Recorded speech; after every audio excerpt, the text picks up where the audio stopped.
Okay, so my name is Menachem Lazar, as you probably heard.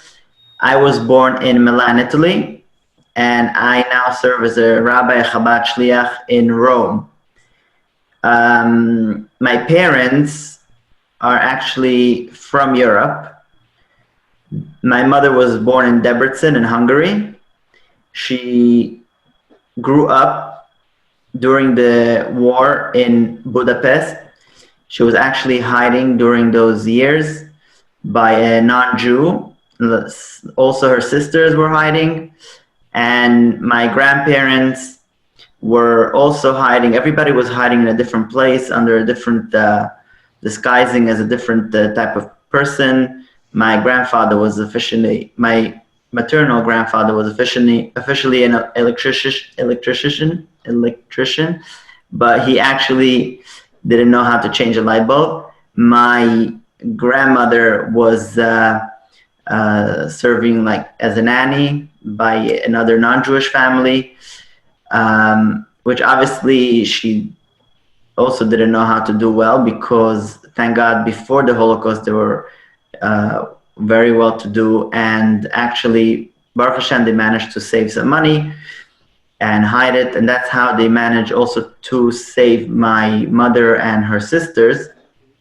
Obviously you had to pay these peasants where my sister and my aunts were hiding. After the war, when they went to pick them up, my mother didn't recognize her own mother, but thank God they were able to reunite, and they moved to Vienna for about 2 years, and then from there they moved to the United States. My father was born in Vienna, and in 1939 my grandfather didn't come back home one Friday night from shul. He came back just in the morning. Obviously everybody was very worried, and he never said what happened that night. We imagine he was probably arrested somehow, and the next morning when he came back home he said, "We are leaving." So they quickly got an affidavit and a visa to go to the United States. They actually had a relative who was working at, if I'm not mistaken, Paramount Pictures, and he gave them an affidavit, and they came to the United States. My father was actually the youngest, but and therefore he was still home. All the other brothers and sisters were already in England. My grandparents sent them with the kinder transport. Whoever doesn't know, the kinder transport was organized in England to save the Jewish children. And they were brought there and they were cared for till after the war. Some of them actually, maybe not some, maybe all of them, during the war they were actually moved to Canada because they had Polish or Austrian or German citizenship, and they were in war with England. So the United Kingdom didn't want any enemies in England during the war, so they sent everybody to Canada, which obviously was much safer for them. My parents, I'll finish up this and we'll start with Rome, just to give you a general picture. My parents, so my parents both grew up in New York, and both of them not from Chabad families, but both families got to know the Rebbe, and my father actually was just featured this past week. I don't know if you watched the videos of GEM. They have every week a video on their website, 70years.com, and he actually started the first Camp Gan Yisrael in New York, and today there's thousands of branches all over the world. So they met, they got married, and the Rabbis basically sent them to Milan, and that's where they're living for the past 50 years. Okay, so I think this was pretty long introduction. Now we'll start talking about Rome. Let me show you, just one second. I'll start showing you the map of Rome. One second. Okay, so here's the map of Rome. Do you see my mouse? Yes, we see it. Okay, very good. Okay, so Rome is divided into by the Tiber River. And right over here, where you see this little island, it's called Isola Tiberina. Right in front over here, you probably can't see it too well. Let me see if I could. Okay, this is the ghetto of Rome. This is the Great Synagogue. And right in front of the Great Synagogue, there is the island. Okay, so the Jews actually came to Rome before the destruction of the temple in Jerusalem, the Bet HaMikdash. It means the Jews have been living in Rome for over 2,000 years, nonstop. Now, they didn't always live here in this area over here that is the area of the ghetto. This was just where they were forced to live in the past 500 years. We're going to get to that. I just wanted to give you a little overview of the city. So before they came to the ghetto, most of the Jews were living in this area that is called Trastevere. Actually, in this area, a few years ago, when they demolished the building, they found under that building 50 graves, and they they knew this, since this area was very Jewish, and at the times of the Romans, it was prohibited to bury people. They didn't believe in burying people. The Jews and the Christians were the only ones burying people. The pagans didn't bury. So somehow they figured out that these graves that they found were Jewish, and they were moved to the new cemetery. But this is just to understand, they said they're about 2,000 years old. This is just to let you understand what's the history that there is in Rome. I'm just going to give you a little overview of the places here that you see on the map. Here's the Colosseum. We're going to be talking about this because right in front of the Colosseum, right over here, is the Arch of Titus.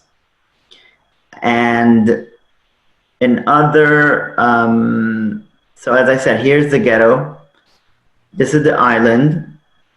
This is the Colosseum right over here. This is the whole Roman Forum. This is over 2,000 years old. There's a lot of remnants of the Romans. And if we go up here, here is also the center of Rome, the older part of Rome, but it's more modern. Here's all the famous places like Piazza Navona, the Pantheon, the Spanish Steps over here. Okay, this is the Trevi Fountain over here. Okay, so as you see, it's like there's different areas. It's not all together. This is Circo Massimo. You see, this is a giant circus where they used to also have all kinds of shows.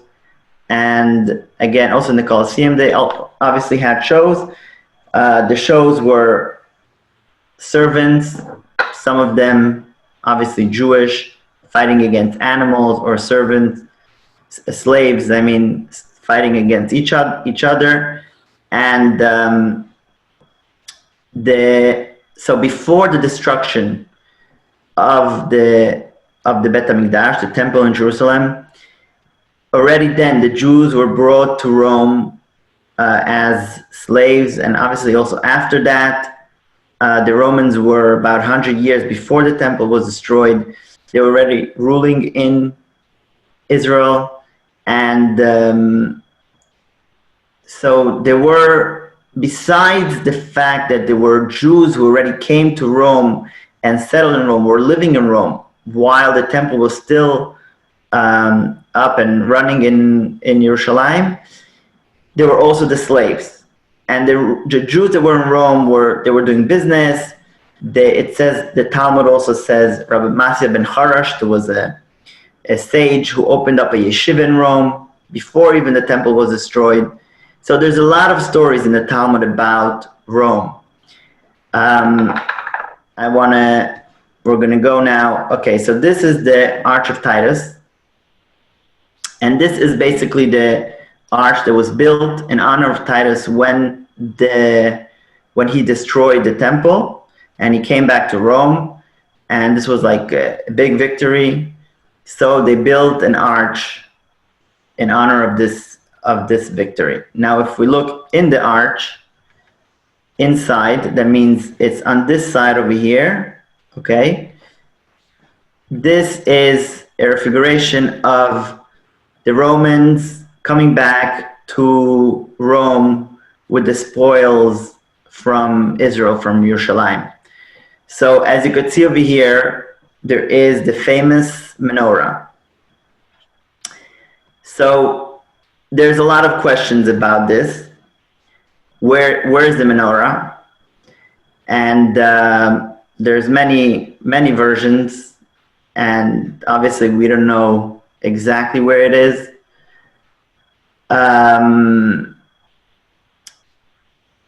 Let's say like this: what everybody says, that the Romans brought it to Rome, but after that it got taken away from Rome.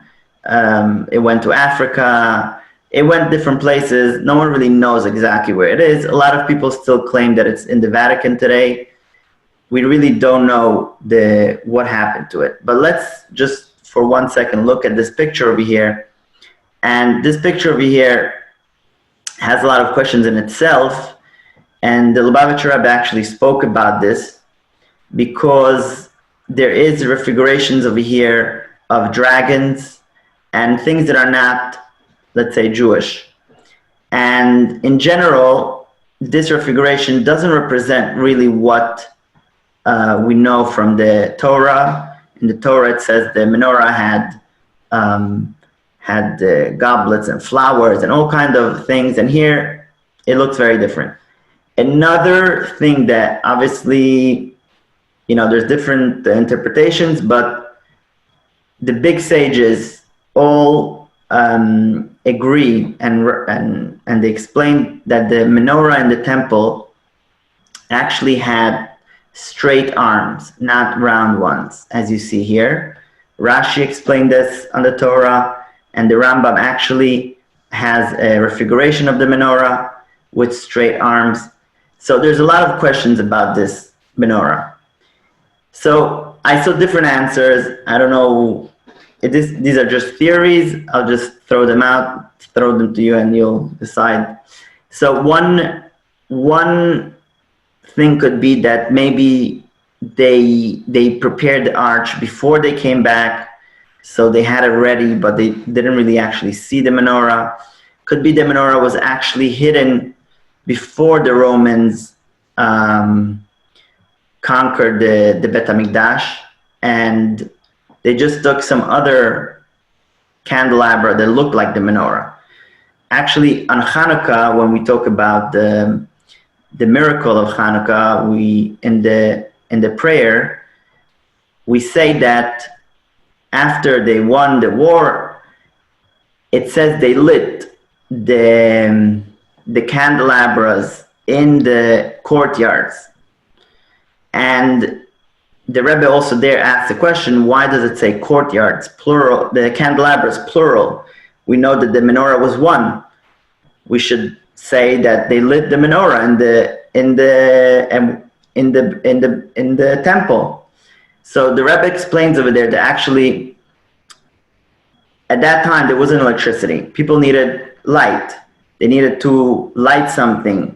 So probably people, since they knew there's a menorah in the temple, they wanted to do something similar. So a lot of people built similar menorahs, and could be the Romans took one of those. We don't know, and maybe they thought it's the original. We don't know exactly what happened. Again, actually, there is a very interesting story in the Talmud also.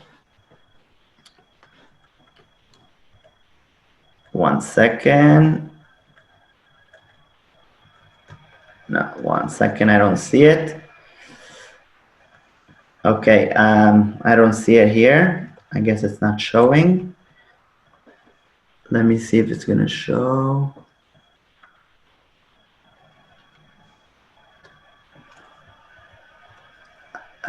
One second.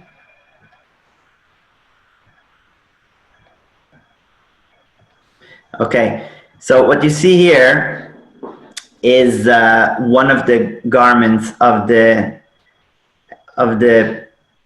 Kohen Gadol, the high priest in the Bet HaMikdash, and this is there's a story in the Talmud that one of the sages came to Rome, and he says that he saw this thing in Rome, this piece, this garment of the holy priest, of the high priest in Rome, and he explains to the other sages that when he saw this, it was written. You see here, there's a writing in Hebrew. If you know how to read Hebrew, it says Kodesh and then to God, to God's name. Holy to God. It means like the holy priest was holy to God. So it says, he says, I saw this actual thing in Rome. That means he's actually saying the Romans took away these things. And it was all written in one line. Over here, it's a little bit halfway. It's like the first word is small, and then God's name is in big. And he said basically it's written all in one line. The sages tell him it's impossible. We know that the tzitz, this garment that went on the forehead of the high priest, was actually on two lines. The words holy were on the lower line, and then on the higher line it said the name of God. So how could it be that they have a discussion in the Talmud how exactly this piece was? Because we know that you can't have a discussion on something. It's either like this or like that. So the Rebbe also asks this question, and he says that basically what probably happened was that he didn't see the original, but again they just made a copy, and when the Romans came, they took the copy and they thought it was the original.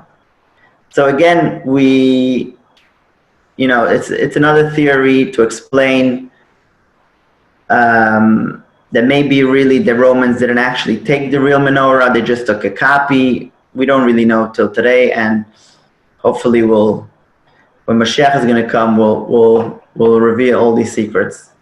I'll just say a story about this before we go on.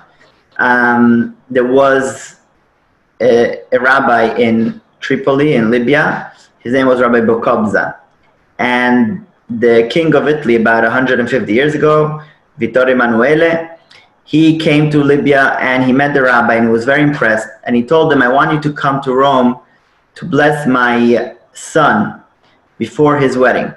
So the rabbi agreed, he came, he gave him the blessing before the wedding. The king was really so happy and honored, and he told the rabbi, please tell me what I could give you. And the rabbi said, it's fine, I don't need anything. I have everything is fine, I don't need anything. But the king insisted. He said, I want to give you something. What could I give you? So the rabbi said, you know what? If you are able to get me permission from the Vatican to go see the treasures that they took from the Holy Temple, that's something I'll be happy. So the king said, I can't promise you, but I'll ask the Vatican and I'll see if I could grant you permission. So a few days later, he came back to me. He told them, actually, I got permission. You could go and see. They're going to bring you inside, and you could see whatever they have. We don't know exactly what happened there, because when Rabbi Bukobza came out, he didn't want to say anything. He didn't talk. He wasn't feeling well. He went back to Tripoli, and 40 days later, he passed away. So again, there's a lot of mystery around this, and a lot of stories. This is actually a real story. There's a lot of maybe other stories, which, but okay, let's go on because, okay, so what you see over here, these are the catacombs. As I said, the Jews weren't able to be buried, so they had to do this secretly. What they did was they dug tunnels underground throughout the whole Rome, not just the Jews, also the Christians, throughout many areas of Rome. And actually, I have one of the main catacombs is behind our chabad house, with about 4,000 graves. And this is how they were burying the Jews then. They dug in length, and they put the body inside. We don't know exactly if they covered it or not. Maybe they covered it with some earth, but this is how they were found about 150 years ago. And they started discovering catacombs all over Rome. About 4 years ago, there was a big work that was done in the catacombs of Villa Torlonia, which actually is, I'll go back just to show you on the map. Villa Torlonia is right over here. One second. Villa Torlonia is right over here, on the top over here, okay? Then at that time, it was probably in the outskirts of Rome. But this villa actually is the villa that during the Second World War, Mussolini, who was I hope you know who Mussolini was. He was the head of the fascist government here in Italy. He lived in this villa over here. And actually, he built bunkers under this villa. It's very interesting because he basically built bunkers right next to the, what's it called, where the Jews were buried, and he was living actually on top of where the Jews were buried. I don't know if you knew that, but this was okay. So these catacombs, they actually came from Israel, some rabbis, and they worked for about a year and a half, obviously with a lot of help, and they sealed all the graves. Wherever there was any grave, they just sealed it, and they're supposed to open these up for visits. We don't know exactly when it's going to happen, but now these are some inscriptions that they found, and obviously this is what helped them understand that these are Jewish graves. There's the menorah. There's a lot of other images that were drawn next to these graves. Okay, let's move a little bit further on now. I didn't take the picture of this, but actually they're in the outskirts of Rome. There's a little city. It's called Ostia Antica, and over there, about 100 years ago, they found the remains on the floor. That's how they understood it was a synagogue. On the floor, they found like a mosaic of a menorah, and they understood that in that place there was a synagogue. And there were columns, and you could still see over there columns standing, and they have different signs like where the Aron Kodesh was, and etc. But this building that you see here is actually about 1,000 years old. And this building was discovered to be the house and the synagogue and the mikveh of a big sage. His name was Natan ben Yechiel. He wrote the Sefer Aruch, which is like an encyclopedia on the Talmud, I would say, like explaining different by topics. Anyway, so he lived in this building, and till today, today is a restaurant. But if you go in here in the basement, you could still see some remains of what used to be the mikveh in this building. Okay, so this is the ghetto. It's obviously a part of the ghetto. As I showed you on the map, the ghetto was right in front of the river. The Jews, even before they were closed in the ghetto in 1555, let's talk a little bit of history of Europe in general, just to give you context. In Spain, in 1492, there was the Inquisition. The Jews were forced to leave or convert. Obviously, this was already going on for about 100 years in Spain. Many Jews already then converted. They were already converted. A lot of them already left. But in 1492, it was final. Everybody had to leave or convert. Now, obviously, when they left Spain, they looked for other places. So a lot of Jews came to Sicily, southern Italy. But even there, they were also forced by the reign of Sicily to convert, or they had to leave. So a lot of Jews ended up in Rome, which is interesting because Rome is where the Vatican was sitting, and the Vatican was obviously the institution that was pushing all these conversions, but they actually allowed the Jews to live in Rome. The Jews were allowed 2 jobs. One job was to sell rags, just to sell things, anything they were able to sell, just carrying it with them and going door to door. And the other thing they were able to do was to lend money, because the Christians were not allowed to lend money with interest. So they gave this job to the Jews. Obviously, it's something that wasn't seen as a nice thing, and it was a bad connotation. The Jews are after the money and taking percentage and all that kind of obviously didn't help the Jews. Now I thought I had more pictures of the ghetto, but okay, the ghetto, since it was next to the water, it was always there was always a bad smell from the dead fish, and it wasn't a good place to live, let's say it like that. And besides that, every time the river would overflow, the ghetto would be flooded. So this is just one thing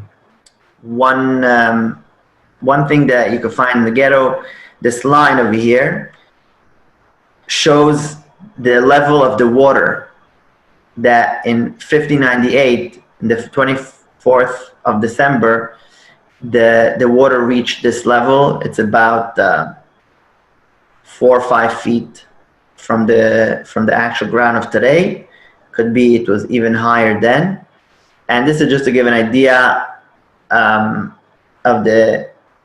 how they were living in the ghetto. With the conditions were obviously very, very poor.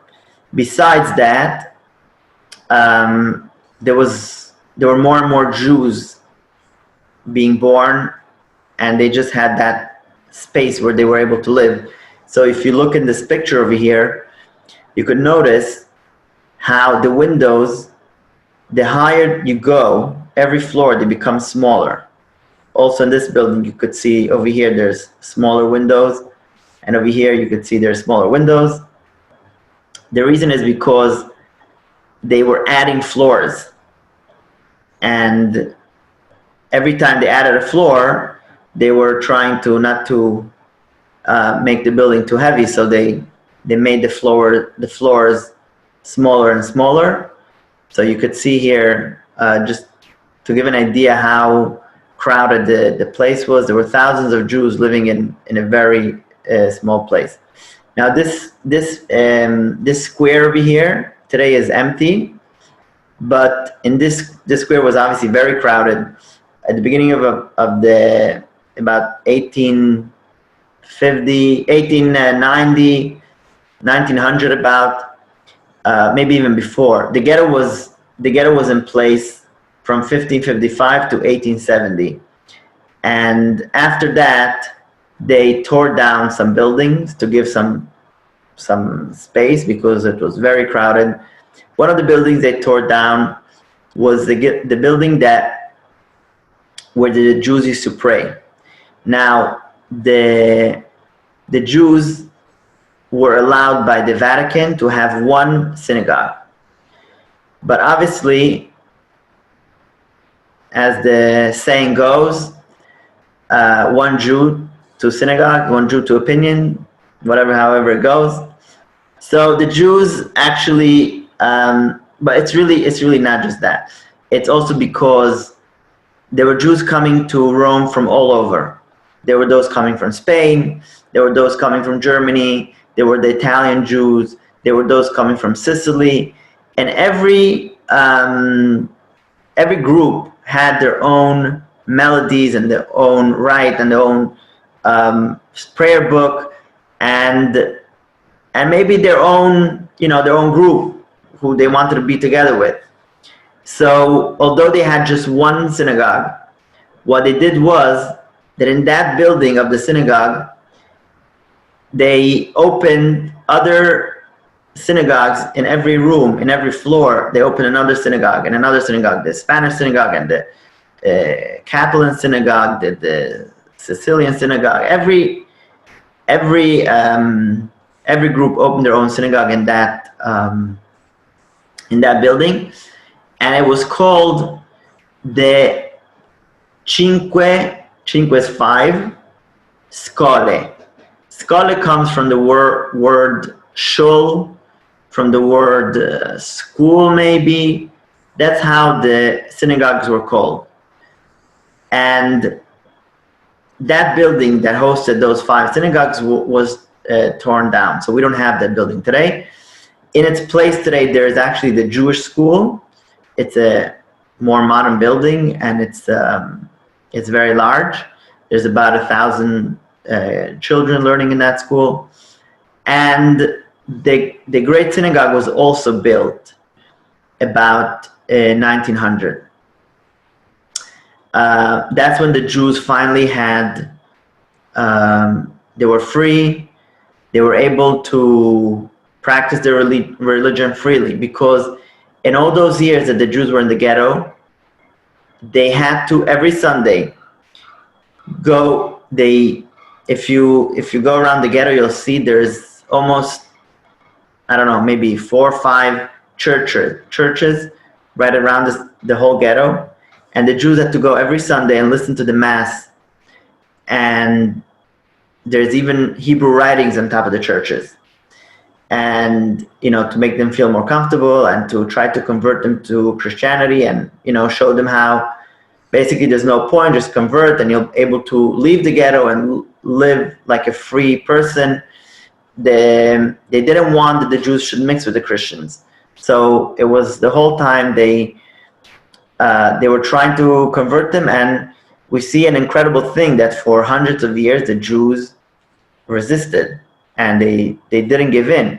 What they used to do is they used to fill their ears with cotton or something, and they used to go but not hear anything.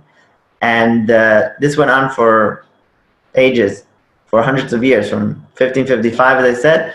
Another thing, the Jews had to also wear a yellow symbol, a yellow, I don't know if it was a yellow star or it was a yellow circle, whatever it was, but it was a symbol that obviously the Nazis later on copied, but it was a symbol that, wherever they used to go in the city, whenever they went out of the ghetto, people used to see this is a Jew, and they didn't want them to mix with the Christians. And so basically in 1870, when the ghetto was open, finally the Jews were free. And they were free to practice religion, they were free to build their own synagogue, and obviously they wanted to build a big synagogue. And this actually happened not just in Rome, it happened in Milan, it happened in Turin, it happened in Florence, it happened in Trieste. In all these cities, the Jews, after they were liberated, after Italy was united in 1870, and obviously the Jews were part of this movement to unite Italy and to free themselves, the Jews were able to build these big synagogues. So in Rome, let's go back, they built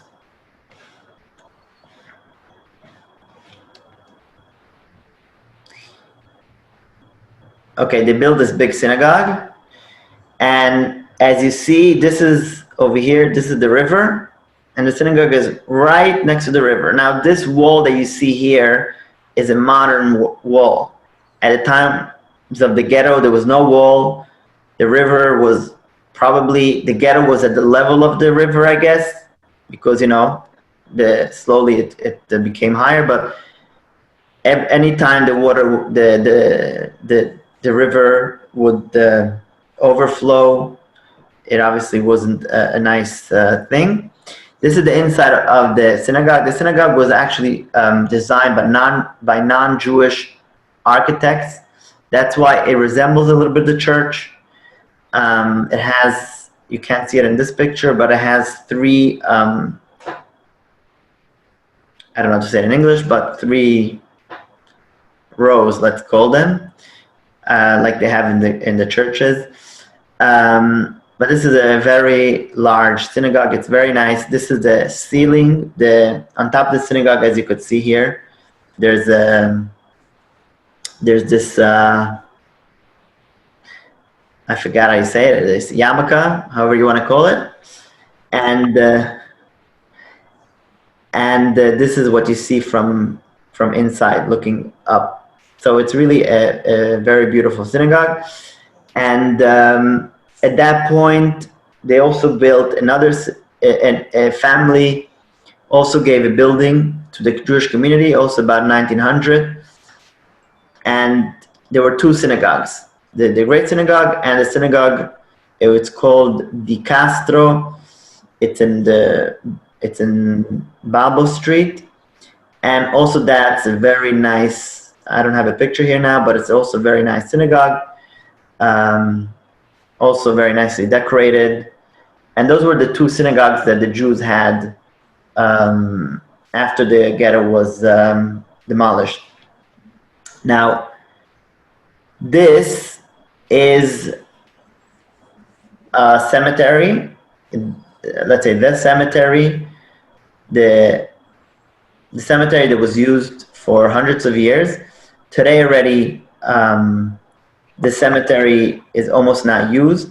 The Jews are buried in a cemetery outside of the city. There's no space anymore over here, but just to show you, these are till about maybe 30, 40 years ago, they were still burying here. This is a few years ago, some young teenagers, they still don't understand what happened. They decided to come and break the gravestones.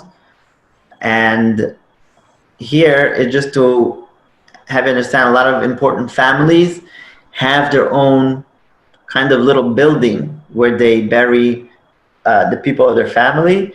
And interestingly, they also bury people one on top of the other in the ground. But basically they have this grave that they open up, and they just put one casket on top of the other. So this is the Verano Cemetery. The original cemetery, I don't have a picture now. You could look. Oh, maybe I would have to go on 1 second. I could show you. The original cemetery was next to the ghetto. I'll find the picture. And basically, it was in the shape of a menorah. 1 second, I want to show you. If you could see it on Google Maps. Here it is.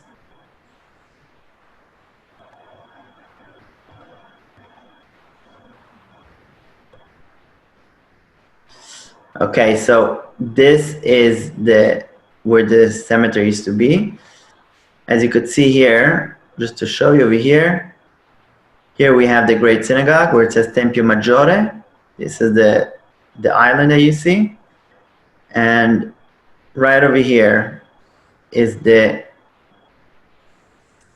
where it used to be a cemetery. Mussolini basically decided that it was too central, and he transferred all the graves to the Verano Cemetery. But as you could see here, the shape of the menorah. Okay. And this is actually the big circus that I said, Circo Massimo. It's really big. As you could see, it's enormous. Okay, and while we're here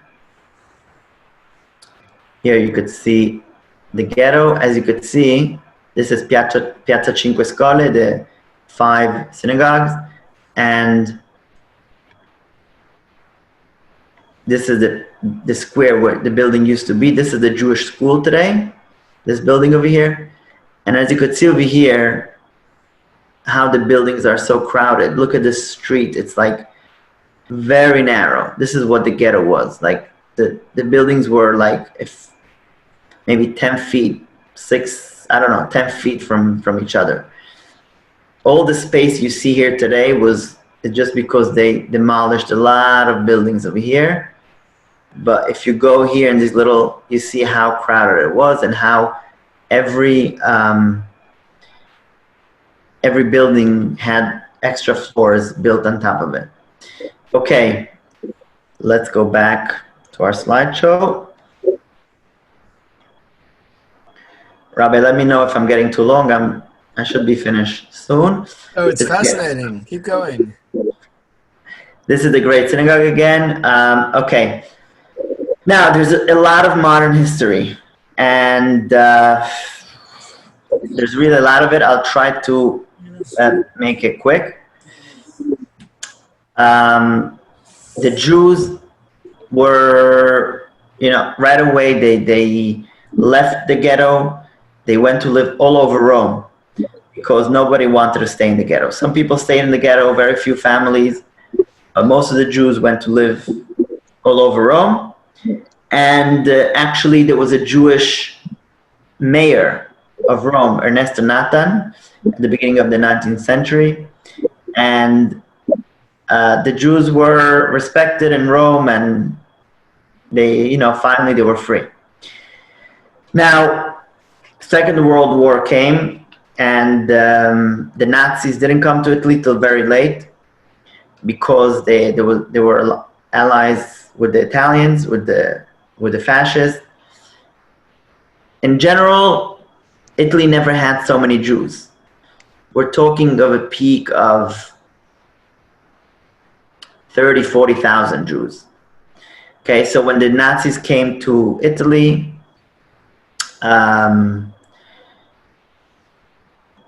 the Jews felt pretty safe still.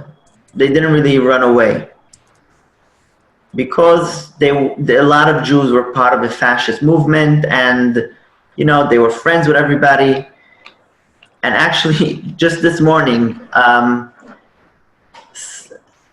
friend of mine told me that he he got to know this family, who was a very important family, and they were so important that at that time even they were able to have the fascist government take off from their identity that they're Jews. And they're obviously very assimilated, but this lady lost her parents, and even though her parents are buried, they're Jewish, but they're buried in the non-Jewish section of the Verano Cemetery. She knows a friend of mine, and she asked if he could come and do now that they're burying her mother, to just come and say a Jewish prayer. So you can understand these people are really, really far away, but they still, even though they, let's say, disconnected themselves from Judaism totally, but they still feel their connection. Now, so the Jews, I want to just say one more thing. The Jews, before they came to the ghetto, they were living around different cities in Rome, around Rome. So a lot of Italian Jews, their last name starts with the letters D-I, Di Veroli, Di Nepi, Di Castro, Di Capua. Di means from. And then there's the name of the city. Some people have their last name just the name of the cities, like Sermoneta. So it's very easy to recognize a Jew from their last name because their last name is like the name of a city where they're coming from. So 1943, the Nazis come to Rome. They in September, I forgot which day, I think the 14th of September, I'm not sure. We're talking about like Rosh Hashanah time. They came and they said, you have one day to give us 50 kilo of gold, and we're going to spare your community. We're not going to touch you. This is Major Captain Kapler, if I'm not mistaken, came to the Jewish community, and he instructed them that, they would be saved, and they want a list of all the people who were bringing the gold. So, the Jewish community didn't have a choice, and they collected this 50 kilo of gold. Not just Jews, also non-Jews came to give gold to help the Jews. And they gave this to the Nazis. Obviously, this was just a trick. They wanted the names of everybody. They wanted the gold. They didn't want to work hard. On Rosh Hashanah itself, they came to the archives of the Jewish community, the library. They took away a lot of very valuable books. And on in the 16th of October, if I'm not mistaken, was Shmini Atzeres. 5 o'clock in the morning, the Nazis came to the ghetto, and not just to the ghetto, but everywhere in Rome. But obviously in the ghetto, there were still a lot of Jews living there. And they rounded up 1,143, if I'm not mistaken, Jews. They brought them to a place for about a day.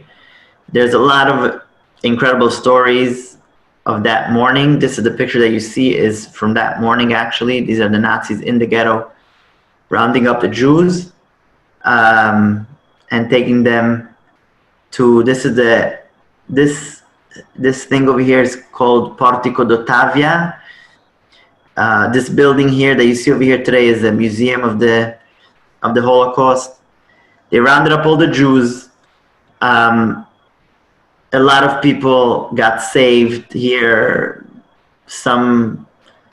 A mother gave her child to a non-Jewish lady and made believe that she's her mother, and like this child was saved. There was a child who his mother told him, just run. This boy, he's now almost 90 years old. He, maybe not 90, a little bit less. He had an incredible story. He ran and he took the trolley.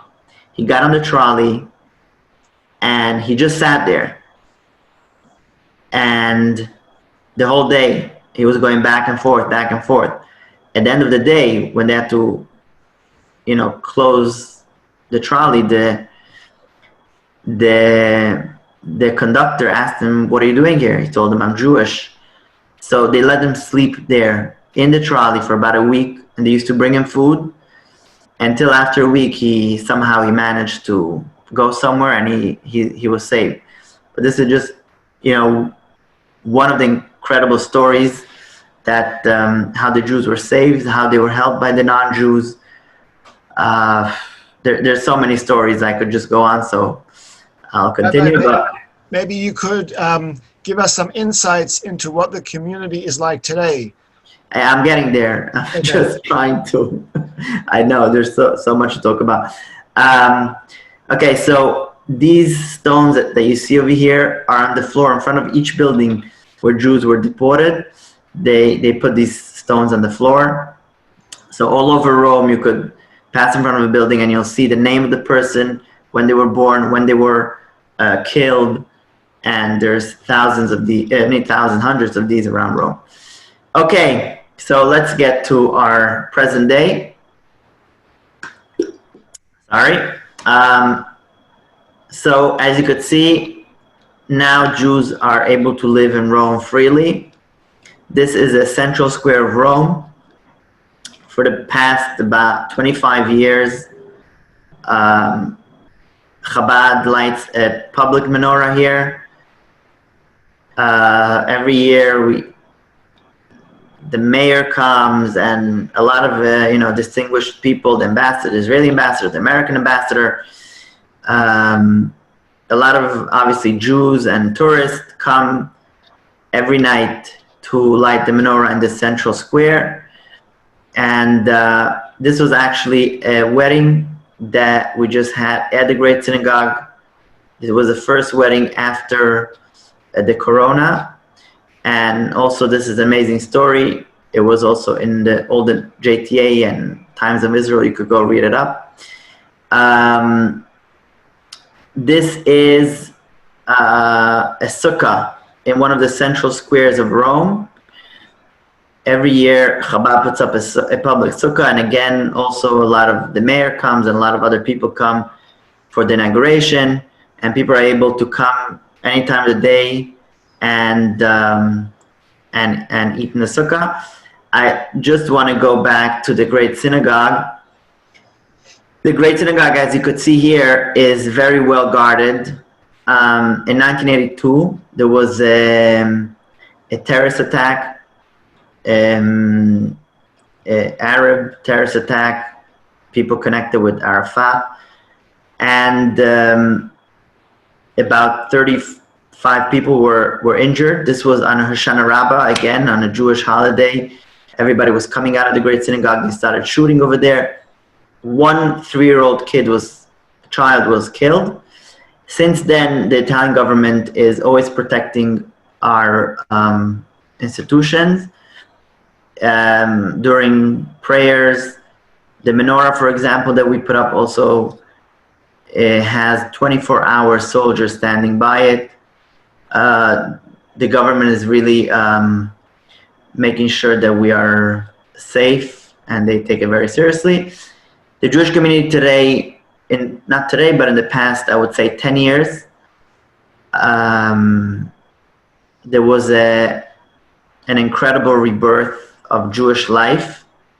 We're talking, just to give you an idea of, we went from 2 synagogues in the beginning of the century. After the war, maybe there were 3 or 4. In the past 10 years, another 4 or 5 synagogues were open. There's about a total of 12, 13 synagogues in Rome, and a lot of them were just opened in the past years. We we built a mikveh here, a beautiful mikveh. I didn't get the pictures, but you could go online also and look for them. But after we built this mikveh with it's a mikveh for women and a separate mikveh for men, and because of this mikveh now, the older mikvahs that were built about 100 years ago are now being renovated also. We went from having like 2 kosher restaurants to about 20. We went from having about 10 years ago, I don't know, 2, 3 kosher stores. Today we have 5, 6. And we went from having 1 kindergarten, 1 school to having about 4 or 5 kindergartens. And now we have 2 schools, maybe soon we'll have a 3rd one. Just a lot has changed in the past just 10 years. There was really an awakening. People just started coming more, participating, learning, becoming more religious. It's something incredible that it's just,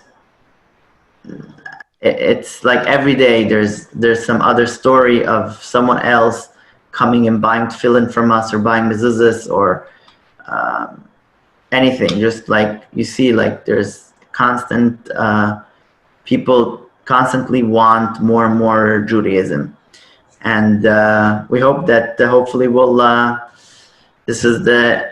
Rome is the source of the exile that we are in today.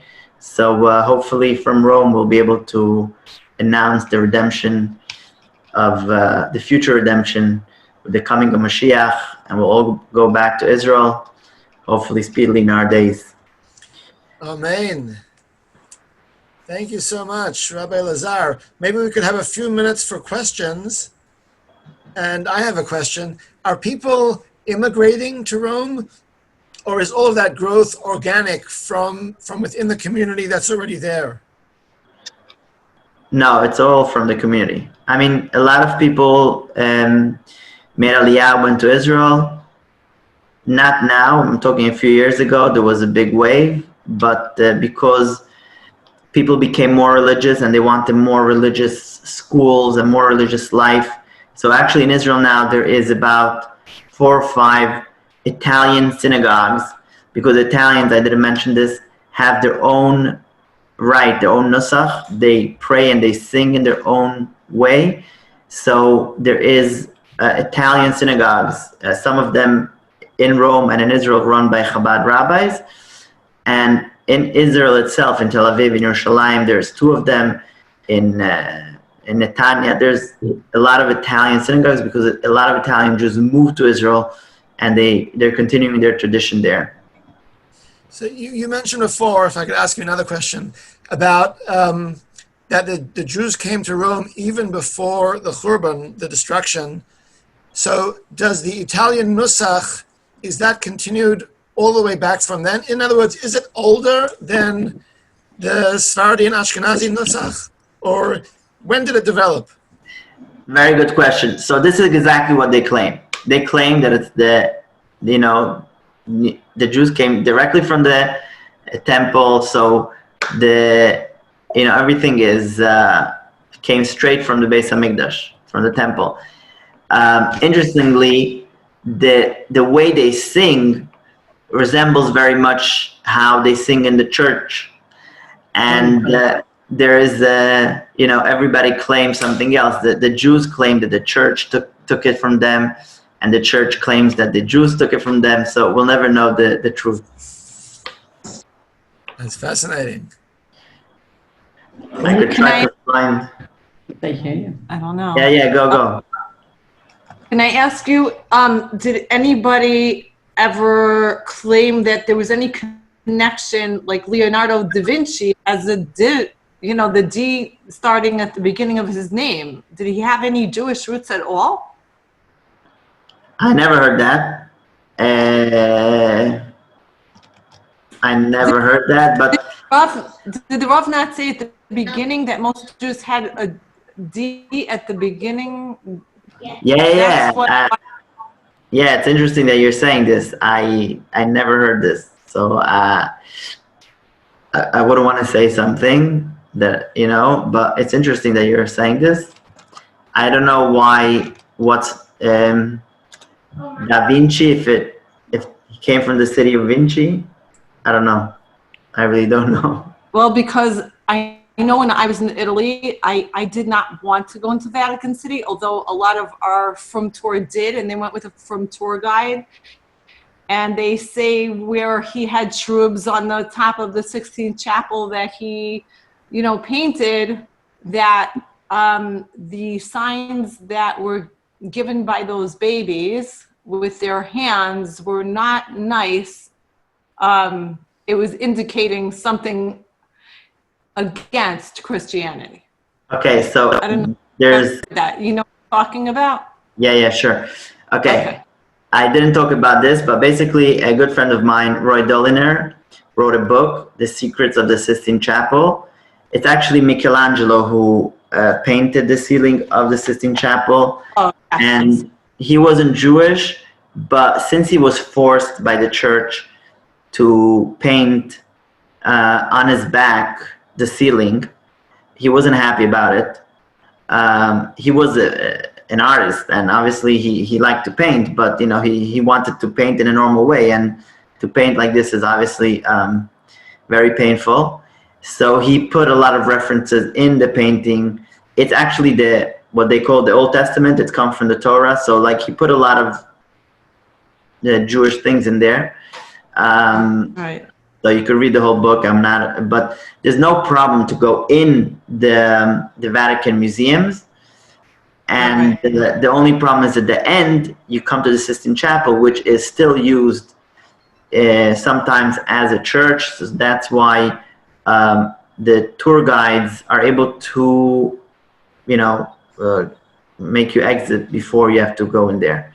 Actually, someone just told me the other day that he was in the Vatican museums in about 1960, and there was one of the exhibits there. It said that the treasures from the Temple of Solomon. This exhibit is not there anymore, but I guess there's for sure something in the Vatican that belongs to us. I mean, there's no question that there's a lot of manuscripts and first prints and a lot of Jewish books, not just in the Vatican, but all over Italian libraries. But this was just something interesting. When you say there are 3 schools, is there only a Lubavitch school, and what are the other 2 schools? Okay, at the moment, there's just 2 schools. No. You're saying One is the Jewish community. Actually, my children go there, and it became much more, how would you say it? I would say much more religious than it was.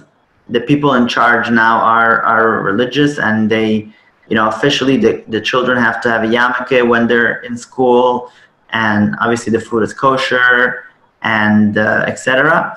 But Rome is very big, so a few years ago they opened another school which is a little bit more religious, not chabad, a group of people here, and we're hoping maybe one day we'll be able to open, but not in the near future, but that's the plan. Do you have high school as well, or just elementary? High school? Yeah, so there is there is a Jewish high school. It not obviously, but unfortunately, it's not so well frequented. That means after 8th grade, a lot of the students prefer to go to other high schools. But still, it's we're talking about in elementary. There's about 4 classes in each grade. We're talking about about 80, 100 children in every grade, and in high school we're talking about 20 or 30 in every grade. Mm-hmm. Okay. When you say that the Italian community was there before the temple. Are we talking about by Cheney? Yeah. Okay, Before the destruction of Bayit Sheni, yeah. by Cheney, yeah. I have a question. You mentioned something about that only the Jews and the Christians buried their dead. So what did the other people do with their dead bodies? Wait, one second. I'm not sure. They probably cremated them, I imagine. I didn't check. I could check online what the pagans did. I have no idea. Rabbi Lazar, I want to thank you so much. It's been a really enjoyable and informative program. I want everyone to keep in mind that in Rome, they're 7 hours ahead of Chicago time. So for us, it's comfortable 3:40 in the afternoon, and in Rome, it's 10:40 p.m. So Rabbi Lazar, thank you so much. Do you want to give us and everyone in the meeting? Do you want to give us your website if anyone wants to find out more information or write you a letter of support or thank you? There's another thing I was looking at one time. We actually have a lot of websites. One, if you just want to have information about Rome, you could go to jewishrome.com. And if you want to have more information about Chabad, you could go to chabadrome.com. And we have their information about, everything that is going on here. You could also go on our Facebook or Instagram or Twitter, where we update everything that is happening here. So, everything is Chabad Rome. Just search for Chabad Rome, you'll find us. Terrific. And before we end this meeting, I want to make an announcement about our upcoming program, because next week we have Tisha B'Av. Wednesday will be Erev Tisha B'Av. Thursday will be Tisha B'Av. And what we have arranged and finalized for Thursday, which is Tisha B'Av afternoon at 2:30, is we're going to be having a program all the way from Yerushalayim in Israel, led by an archaeologist and a tour guide and a rabbi in Israel by the name of Rabbi Barnea Selavan. He's very prominent there in Yerushalayim. And that will be at 2:30 on Thursday. We're going to be sending out an email with all the information. And our usual program on Thursday is at 1:30, Mishnayos, which is led by Rabbi Yisrael Stark. That is being moved forward next week to Wednesday. Just for next week, it'll be on Erev Tisha B'Av on Wednesday at 2:30 in the afternoon. And again, we're going to be sending out all the information again by email. Thank you. Oh, I'm sorry. I've just been reminded. So next week on Wednesday, Rabbi Yisrael Stark will not be doing Mishnayos. He'll be doing a special program talking about the Holocaust, about his experiences in the Holocaust, and the destruction of Europe, and also the liberation at that time. So again, we'll be sending out the details by email, so stay tuned. If you have any questions, you can email us or you can call Chicago Mitzvah Campaign office with any questions. So once again, thank you so much, Rabbi Lazar. Hatzlacha Rabbah.